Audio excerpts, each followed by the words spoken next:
All right. Good afternoon, everybody. Nice to see you this afternoon.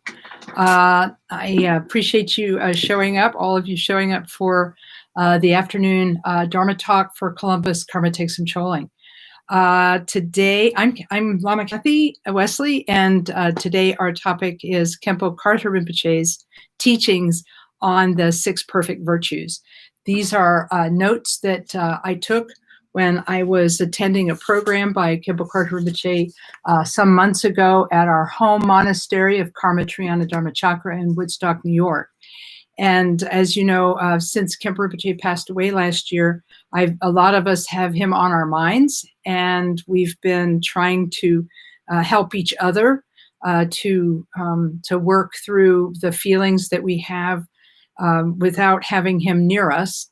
And so we're all doing the best we can. But one of the things that seems to have helped me a lot has been to know that there are so many of Khenpo Rinpoche's students around the United States and around the world, and that it strikes me that each of us received something special from Khenpo Rinpoche. Maybe it was a humorous thing that happened. Maybe he made us laugh. Maybe he taught us something that we didn't know before. Maybe he was able to help us solve a problem. Or gave us some small nugget of his wisdom.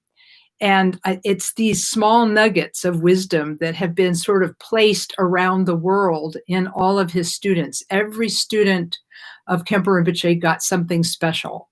And I think that our work now, in this world right now, is to make contact with all of Khenpo Rinpoche's other students in whatever way we can. We're all students of His Holiness Karmapa, so we'll all run into each other at some point. But when we see one another, it's important that we share our stories of Khenpo Rinpoche with each other so that we can keep each other encouraged and keep each other informed and keep the wisdom flowing, because Khenpo Rinpoche's wisdom suffuses so many people's lives and has helped so many people. And to be able to keep those teachings moving is a great blessing. So that's a little bit about why I'm happy to share this information with you today. All of these teachings on the 6 perfect virtues that we've done so far have been shared from the book Jewel Ornament of Liberation. Here is one of many different translations of the Jewel Ornament of Liberation that are out there. This one, it was published by Akha Rinpoche's Samueling Monastery in Scotland. And they even translate the title differently, Gems of Dharma, Jewels of Freedom.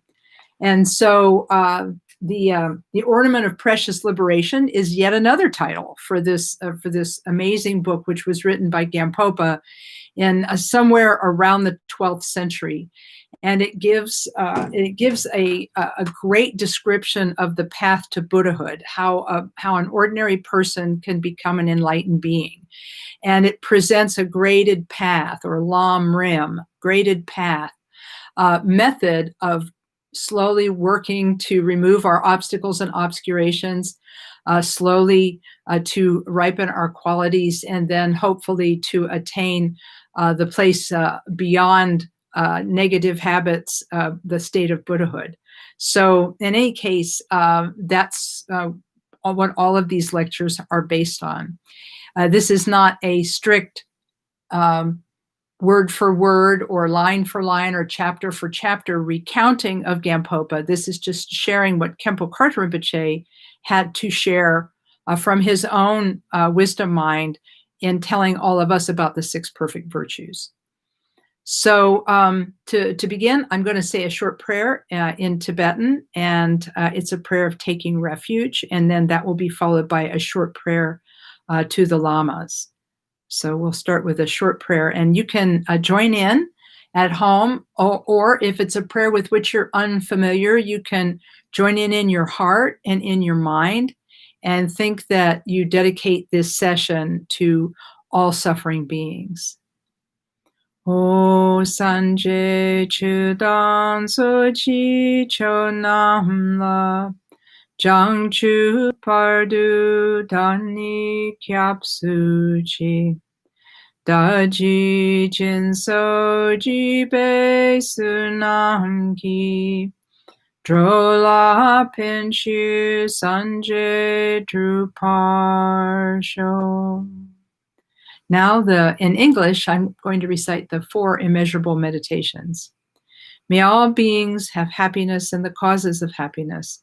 May they be free from suffering and the causes of suffering. May they have that great happiness, which is freedom from suffering. May they come to dwell in great equanimity, free of attachment and aversion to those near and far. And now the prayer to the Gurus. O Palden Sawe Lama Rinpoche Tagi Chiwar Pede Den Shala Kadrin Jembu Gane Je Sunte Kusun Tugging Udrup Sal Du Sol.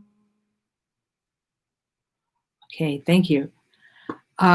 So to recap, what we've learned about so far have been the first 4, let's see, 1, 2, 3, 4, the first ones of the 6 perfect virtues. We've already learned about generosity, the first of the 6 perfect virtues, ethics, the second, patience, which is the third. So today is the fourth, the fourth of these, which is the practice of diligence. And then the next one is meditation, and the final one is wisdom. So you can see each of these 6 perfect virtues as building one upon the other. For example, if a person if the goal of a person's spiritual practice is to become more kind and more loving and less selfish, it's something we struggle with every single day. How do we find ways to be less reactive, more helpful, more purified of our own mental afflictions? How can we be present for others? And the path of the 6 perfect virtues is the way that the Buddha taught for us to do this. He said you can find a way to slowly wear down and do away with selfishness by practicing these 6 virtues.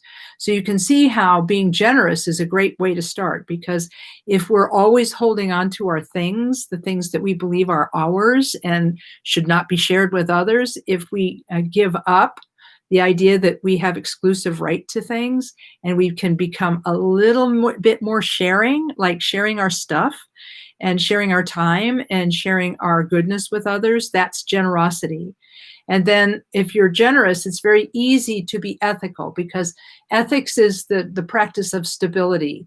If we can be ethical and treat others right and treat others with respect, then people will trust us. And if we don't, then we won't be trusted and we won't have a stable life. So this is why ethics are the second of the 6 perfect virtues. Patience is the third, because patience is what helps us when we are feeling angry. So when we're feeling impatient and angry and upset about things, patience is what tells us to take a breath and then to speak. Because I myself had a problem with that yesterday, I lost my temper and it was just terrible. I kind of acted out of childish indignation or whatever. And it was really awful. And so, I always go through terrible guilt when this happens. I used to go to my teacher, Khenpo Karthar Rinpoche, and I'd say, Rinpoche, I messed up again. And he would be very kind and gentle. And he would say, don't ever do that again. And so I keep having to work on these things. So I'm still working on my generosity. I'm still working on my ethics, and I'm still working on my patience. Maybe diligence will help me. Do you think? So we'll talk about diligence today, because if you're generous, it's easy to be ethical. And if you're generous and ethical, it's easy to be patient. And if you're generous and ethical and patient, it's easy to be diligent. And the kind of diligence that Gampopa was talking about in his book and that Khenpo Karthar Rinpoche was speaking about in his lecture was how to be diligent at the right things. Because you see, what Khenpo Rinpoche said in his lecture is, he started out by saying, right now, we're diligent in all of the wrong things. We're diligent in looking out for ourselves. We're diligent in looking out for our businesses and our people and everybody who we think belongs to us. We're diligent in all of those kinds of things. But unfortunately, right now, we haven't truly developed a lot of diligence with our spiritual practice. I have a lot of people come to me to say, I was not able to practice for like the last week or the last month. It's been so hard for me to get on the cushion. I don't know what to do. And so what I tell people is that we have to become diligent at the Dharma, as diligent as we are at Dharma, as we are with everything else. So it's my hope that by sharing some of Khenpo Rinpoche's talk, that we'll all get a little bit more diligent. So right now, we're diligent about all the wrong things. He said, such as competitiveness or difficulty. And he said, but true diligence is the enthusiasm for virtue. True diligence is enthusiasm for virtue. They call it joyous effort. And he says, knowing that Dharma and virtuous activity are the best use of your time and the best use of your energy. So knowing that Dharma is the best use of your time and energy, and that Dharma is the true source of happiness. So, for example, at the beginning of this talk, I recited in English the short 4-line prayer of the Four Immeasurables. And reciting that prayer, it reminds us of what the Buddha's basic teachings are. May all beings have happiness and the causes of happiness, which is virtuous action. May they be free from suffering and the causes of suffering, which is negative, selfish action. May they have that great happiness, which is freedom or sorrowlessness, or freedom from suffering and its causes. In other words, may they transcend these. May they come to dwell in great equanimity, free of attachment and aversion to those near and far. And so as a result of practicing these things, hopefully we will understand that the true cause of suffering is selfishness, anger, competitiveness, jealousy, pride. All of those things are causing us harm, and we need to find ways to set those aside. And then to counteract them, we need to begin to take hold of virtuous things like prayer, meditation, slowing down our reactions and counting to 10 before we speak, all of those things. If we can practice all of those causes of virtue, more happiness will come our way. And if we can avoid those negative things, we'll be able to do away with causes of suffering. So Khenpo Rinpoche said that there are two aspects to diligence. By the way, the word for diligence in Tibetan is sundru, which I guess in English you could spell T as in Tom, S, O, N, D as in David, R, U, sundru. The T is somewhat silent. So sundru is the word for diligence, which can also be translated as Khenpo Rinpoche's definition, which is enthusiasm for virtue, and also as joyous effort. So there's two aspects to diligence. One is the continuous application. The continuous application, meaning continuous or daily effort toward virtue. And the second aspect is devoted application. Both of these are important. Number one, we have to keep trying to meditate and practice every day. That's the first kind, the continuity of application. And then devoted application means we sort of have to show up and actually be present when we're meditating. And it's better for us not to be distracted while we're meditating, not to go to other places in our minds in order to practice. When we're trying to practice, to stay practicing with our meditation and not go wandering elsewhere. I remember when there's a group of us right now studying the Jamgon Khenpo's book, The Great Path of Awakening. And there's a line in The Great Path where Jamgon Khenpo says, A person who sometimes practices, but sometimes doesn't practice, has not truly understood the meaning of Dharma. And I think that this is what Rinpoche was getting at when he said, we need to recognize that Dharma and virtue are the best use of our time. So even if we're doing a daily life job, like we're at work or we're doing something with our family or friends, we can always be trying to be kind, always be trying to be gentle, always be trying to be virtuous in our actions, thoughts, and words. So it's something that we don't have to necessarily sit on our meditation cushion to do. So these two aspects of diligence, the continuity of application, meaning we try to practice every day, and the second, which is devoted application, meaning we try to actually practice when we're practicing and not wander off. He said these are the antidote and to laziness. So diligence is the antidote to laziness. He said there are all kinds of laziness. In the Jewel Ornament of Liberation, Khenpo talks about 3 different kinds. One of them is the laziness, which is, I guess you could call it indolence, to use an old-fashioned word. The kind of laziness where you just kind of like to lay around and not do too much. You like to sleep a lot. Basically, you're a house cat. House cats sleep a lot. That's what they do, right? So this is the first kind of laziness we have to counteract, the laziness of indolence. Second one is the laziness of busyness. People like me who think we practice, we think we have our little halos on, but we are not actually practicing because we're just too busy to be practicing. So we call it the laziness of busyness. And so that's the second kind of laziness. Third kind of laziness, this one's a little bit insidious. It's a little bit under the radar. But this kind of laziness, it's called the laziness of self-doubt. The laziness of self-doubt. In other words, we don't think that we have Buddha nature. And even if we did, there's probably not much chance that we're going to be able to do much with it because we're just not worthy of doing Dharma practice. And so what Khenpo Rinpoche says we have to do is we have to counteract these 3 kinds of laziness. So he said one of the aspects of the laziness of busyness is the addiction to inferior activities. That's the way the translator put it.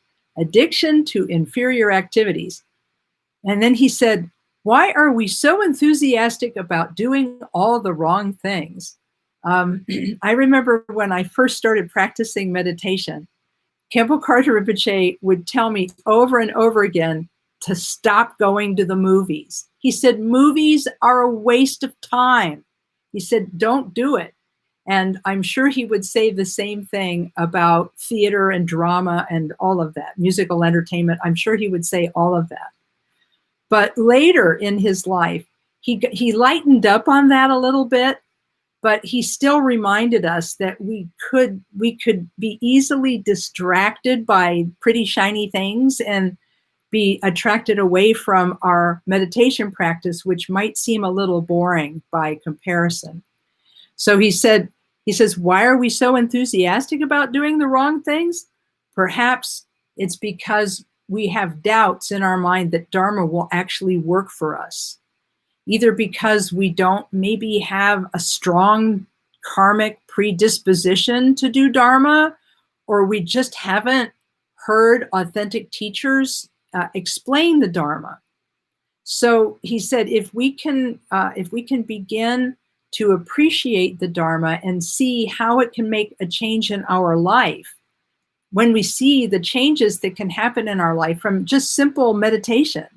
I've had people write me notes and tell me that just being able to sit and meditate allowed them to count to 10 before doing or saying something that was not going to be helpful. Even just that little bit of benefit should and could be enough for us to get back on the meditation seat every day. Another problem that Rinpoche says we fall into, another mistake we fall into, he said we mistakenly think that we have to study a lot of Dharma and have intensive study before we can practice. That maybe we have to, I've actually had people tell me, until I have studied enough to know whether Dharma is the real thing or not, I'm not going to practice. And so he said, that's kind of a mistake. He said, because really where the change happens is in the laboratory of your meditation seat. When you actually recite mantra, Om Mani Padme Hum, the compassion mantra, or any mantra, when you recite mantra, when you do quiet sitting meditation, when you do Tonglen, sending and receiving, loving kindness and compassion meditation, when you do these kinds of meditation, it actually changes us from the inside out. The brain scientists are already looking at the brains of meditators and saying that there's change in the brains of such people. And this isn't accidental. It's something that we as human beings can do. And Khenpo Rinpoche said it doesn't have to be difficult or complex meditation practice. He said the mantra, Om Mani Padme Hum, is probably, he said, the easiest kind of meditation for an average person to do. He said, in fact, he goes back in history to the second Karmapa, Karmapakshi, who he said we are all grateful to in Tibet, because it was Karmapakshi, the second Karmapa, and this would be 13th century. And the greatest thing he did for the Tibetan people was to spread the practice of the mantra Om Mani Padme Hum far and wide, and encourage everyday people to recite the mantra. And by reciting Om Mani Padme Hum and reciting their mantras on their prayer beads, like my prayer beads here, you can do your Om Mani Padme Hum mantras on your prayer beads, and that can be your meditation. You can feel the movement of the prayer beads in your hand and recite Om Mani Padme Hum. Or you can do it with a melody, such as they use at our home monastery at KTC Columbus. Om Mani Padme Hum, Om Mani Padme Hum, Om Mani Padme Hum, Om Mani Padme Hum. We can do something just that simple. And by placing our attention on the mantra and on the movement of the beads, we could get 2 or 3 or 4 minutes of meditation very easily. And so if we can be diligent, Rinpoche said in his talk, he said, if we can be diligent in just this one thing, he said, it's something that all of you, he said, can do. He said, so this is a little bit about how to counteract the laziness of sleepiness and the laziness of busyness. But then also, he said, this devoted application, being able to be fully present when you're practicing, is a good remedy for discouragement. He said, which for many of us, discouragement about the Dharma and whether it will work or whether we can work with Dharma comes in the form of what Rinpoche's translator called self-denigration. It's the thought, I can't. It's the thought, I can't do it. I can't do it. So what Khenpo Rinpoche said is that where he came from in Tibet, the easiest way to counteract the words I can't would be to actually do some practice. So, for example, let's say you're going through your day and you're feeling the laziness of indolence or the laziness of busyness. And you say, oh, I just don't have the energy to practice today. What you might do is do some of that Chenrezig mantra, just a few Om Mani Padme Hum recitations. And that way you would have actually practiced and you had actually done something. That much, but it's yours. Nobody can take that practice away from you. You did it. So I think that we run into a lot of problems. Like another thing we run into with this self-doubt is that we judge. We tend to judge our practice. And my wonderful Dharma friend, Jim Dunn, used to tell me all the time that one of the best pieces of advice he got was from one of the forest monks living in the United States who meditate in the forests, and meditation is their life. And the forest monk said to him, "You folks judge your meditation too much." He said, instead of thinking it was a good meditation or it was a bad meditation, he said, a good meditation is one you actually did. It's one you actually sat down and did. That's a good meditation. So if we sit on our cushions and struggle a bit, and it's not easy to tame the monkey mind, if we have a hard time taming the monkey mind, then according to Mingyur Rinpoche, what we have to do is give our monkey mind a job, which could be following the breath in, following the breath out, and then gradually returning our attention to the breath. Or it could be reciting mantra, or it could be doing the love and compassion meditation. We have to give the monkey mind something to do. So if we give it a discipline, then this will help us to push through the thought, I can't. This is what Khenpo Rinpoche said. He said, we need to push ourselves through the thought of I can't.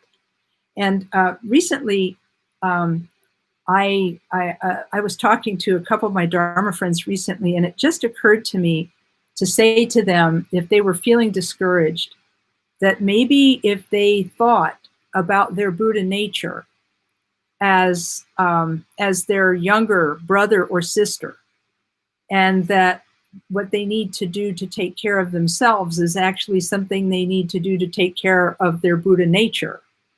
And you would show up for your little sister, you would show up for your little brother and do something for them and help them along the way. So I said, maybe we have to learn how to show up for ourselves like we were our own older sibling. So if that little tip helps you, I hope that it's something you can think of in the days to come. Khenpo Rinpoche said that if we stick with our meditation and do our meditation and practice our mantras and so on, he said this devoted application, this push, he says it gives us a surge of courage that helps us to overcome the laziness that is discouragement. And so a surge of courage is something we need to try to work on for ourselves. Diligence also, although it is a separate one of the 6 perfect virtues, is also helpful in the practice of the other perfections. And so if we can practice this joyful effort, then it will help us to devotedly practice generosity, devotedly practice ethics, and devotedly practice patience as well. And so in Gampopa's book, he said, if we see the benefits of practicing diligence, if we see the benefits of practicing Dharma, he said, then in that way, we'll be able to get on our cushion and practice. And if we see the defects of laziness and the defects of not practicing, I know how it feels to have not practiced for a while. So I think all of us have gone through that. So all of us need to, I guess, think about how to be more diligent in our practice. So in any case, this is a little bit about the practice of diligence. I'm going to take a quick look here. Oh, yes. In Gampopa's book about the jewel ornament, there's a couple of comments here. He says that if we look at impermanence and the fact that our lives are, it's fantastic that we have what's called the precious human life. It's very precious that we have this. Even though we've been through a lot in our life, we're still lucky to be here, and we're still lucky to have our faculties and the capability of learning how to meditate, learning how to practice. If we can feel some gratitude for that opportunity, he said it will help us to recognize that this opportunity may not last forever, and we need to do our best to practice diligently so that we can take advantage of this precious human life. So that was something that he wanted us to know from Jewel Ornament.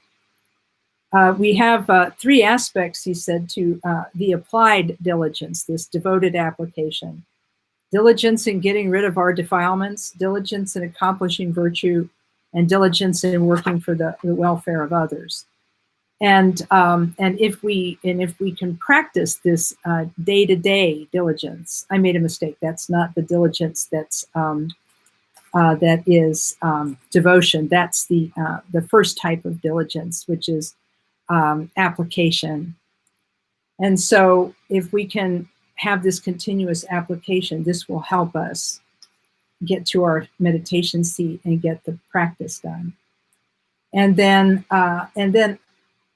if there, in terms of the devoted application of diligence, once we do virtuous things and see the benefit that that virtue does for us in our life, and the benefit that that virtue does for other people in their lives, then we're going to be more inspired to practice more and more. One of the ways we can actually judge or think about our own practice is Khenpo Karthar Rinpoche gave us advice one day, and he said, if you are trying to evaluate whether your Dharma practice has been effective or not, he said, you need to evaluate your practice over a long period of time. Don't look for how you were yesterday and then today to see improvement. He said, it's better to look back farther, like where were you 5 years ago? Where were you 10 years ago in your life and in your emotional and spiritual life? Where were you that long ago? And where are you today? And he said, you will find that you are better able to cope with things now than you would have been 5 years ago or 10 years ago, and that you should and could and should take joy in those changes that you've made. So in any case, that's a way to evaluate your own practice. So there's a lot more that could be said about Sundru or diligence, but I think that this will be enough for today. Before we wrap up, I'd like to do a short practice of Tonglen, or compassion meditation, with you. And then after that, I'd like to invite you to type in your questions, and I will be able to answer the questions at the conclusion of the program today. So in any case, let's do a short session of Tonglen meditation. We take refuge in the Buddha, the Dharma, and the Sangha. Through the merit of generosity and other good deeds, may we attain Buddhahood for the sake of all sentient beings. And now, if you're unfamiliar with the practice of quiet sitting, let's do a little bit of quiet sitting. We begin by placing the body in a stable posture on our seat. If we're sitting in a chair, our feet could be flat on the floor. If we're sitting cross-legged, we can have our legs crossed. And we can begin by straightening the spine, tucking in the chin. You can either close the eyes or have them partially closed, or looking downward.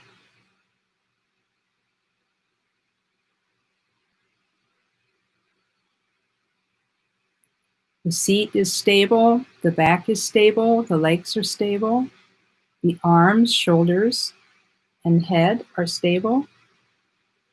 The gaze is downward. We can touch the tip of the tongue to the upper palate behind the front teeth to rest the tongue and relax the jaw.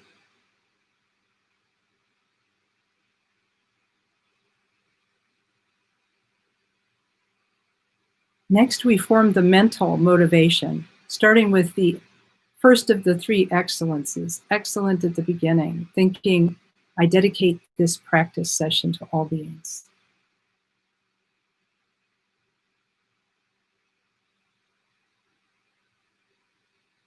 beginning with one deep breath,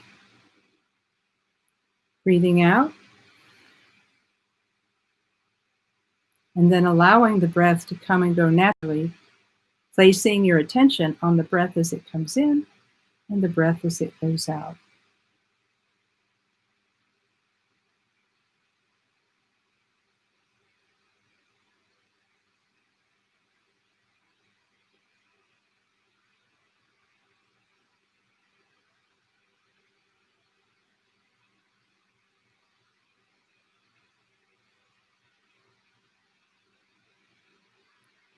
When we are distracted by thoughts, we notice the distraction. We label the thought thinking. We let go of the thought and then consciously return our attention to the breath for a fresh start for our meditation.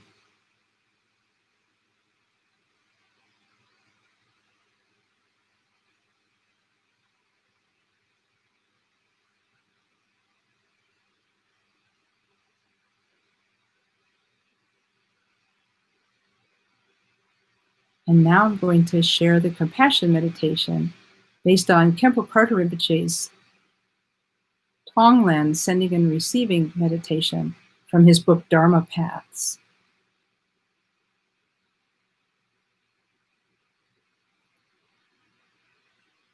All sentient beings in this world are related to us. We have all been related in one way or another, lifetime after lifetime, for countless lifetimes. All sentient beings are like our relatives and friends from previous lives. None of them wants to suffer. And yet, because of habitual tendencies and negative mental afflictions and ignorance, they wander in the cycle of samsara.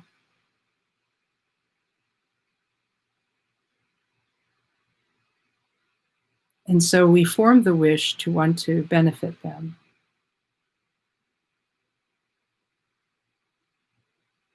We form the bodhisattva wish to free all beings from suffering.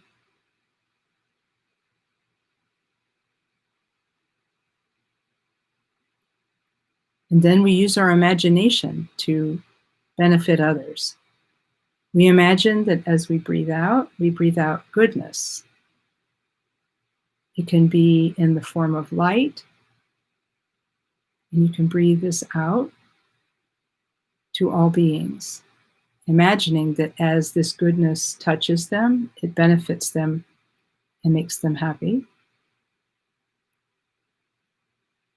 With every out breath, think you're giving goodness to others.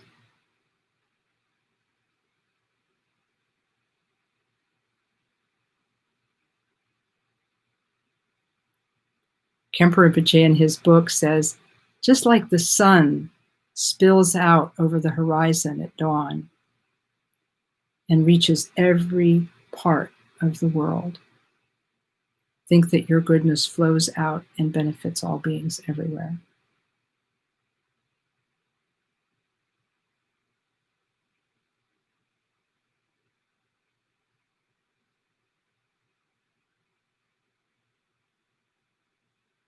This is the practice of love, the wish for others to be happy.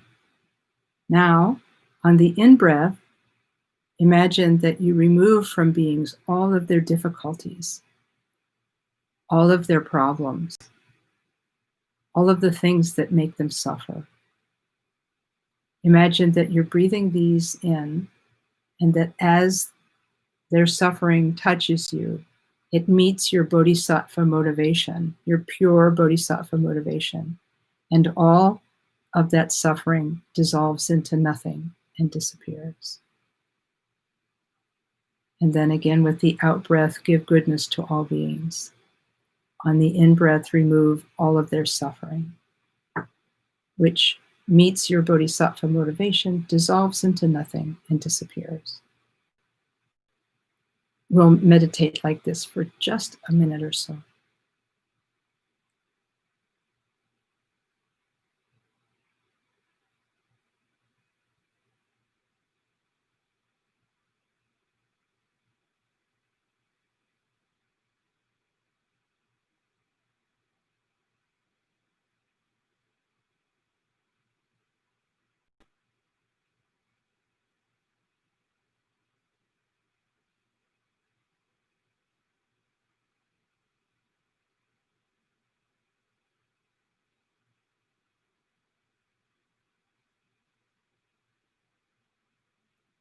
And then, after we've meditated for a short time, we release the visualization. We let it go. And it slowly dissolves and disappears. And we let our mind rest within itself, in a place where there's no you, no sentient beings, no act of saving or benefiting. There's just quiet, openness, and peace.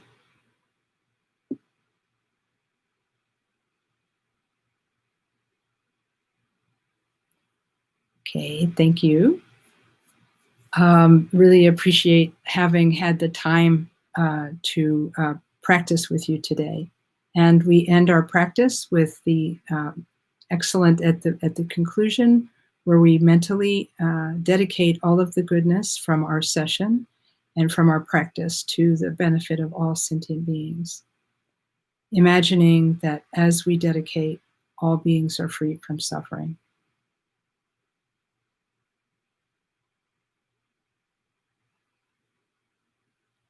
Okay, now I want to thank everybody for having tuned in these last few weeks as we've been covering Khenpo Rinpoche's 6 perfect virtues.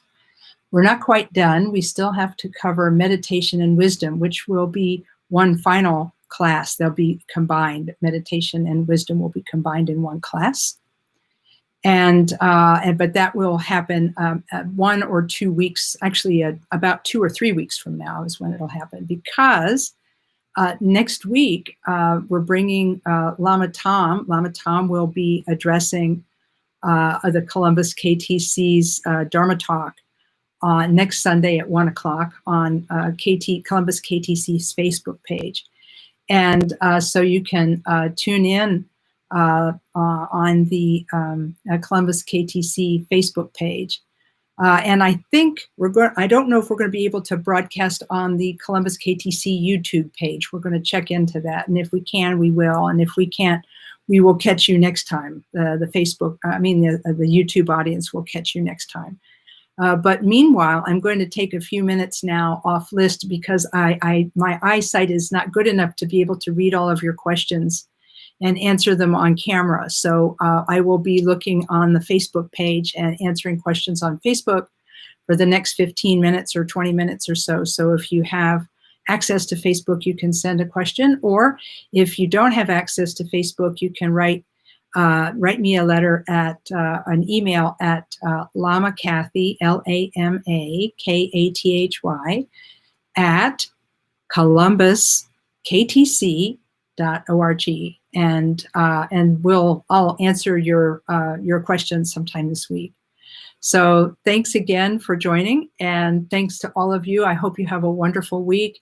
Stay safe out there. I know that I've talked to quite a few people who are returning to school, either as students or teachers, and please be safe and take really good care. And I'll be thinking about you from here. So since Khenpo Rinpoche made a special point of talking about the Om Mani Padme Hung mantra, in the teaching we're sharing this week, I hope everybody gets to recite some Om Mani Padme Hum this week. So thank you very much to all my friends, and we'll see you next time. Bye-bye to my friends on YouTube. And bye-bye to my friends